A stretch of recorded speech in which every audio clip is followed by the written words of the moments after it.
വണ്ടി ഞാനോ എടുത്തിട്ട് 50 പിടിച്ച് പുറത്തോട്ടോ ഇറങ്ങില്ല പോലീസ് എന്നെ ക്ഷണിച്ച്. ഊതണ്ടവനെ നീ പറ എത്ര എണ്ണം അടിച്ചു? പെക്കിണ്ടെണ്ണം പറഞ്ഞപ്പോ കൂമ്പിനിട്ട് ഇടിച്ച്. എന്റെ പൊന്ന് സാറിന്റെ പെണ്ണെന്നെ ചതിച്ച്. കാശുകാരൻ തിരിച്ചപ്പോ അവക്കങ്ങ് സുഖിച്ച്. എന്നെ തട്ടിക്കളഞ്ഞിട്ട് പുളിങ്കൊമ്പ് പിടിച്ച്. ഒറ്റപ്പെട്ട വിഷമത്തി ബാറിപ്പോയി കുടിച്ച്. 1-ാം പെഗ്ഗോ അടിച്ചപ്പോ കരളൊന്ന് ഞെരിച്ച്.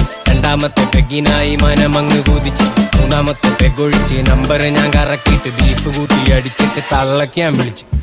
ചതിച്ചട എന്നെ എന്റെ 10 കൊല്ലം പോയടാ പൊന്നെ. ചതിച്ചട എന്നെ ഉടുക്കെ പൊട്ടിക്കൊണ്ടെന്നെ തേച്ചടാ പൊന്നെ. ചതിച്ചട എന്നെ എന്റെ 10 കൊല്ലം പോയടാ പൊന്നെ. ചതിച്ചട എന്നെ ഉടുക്കെ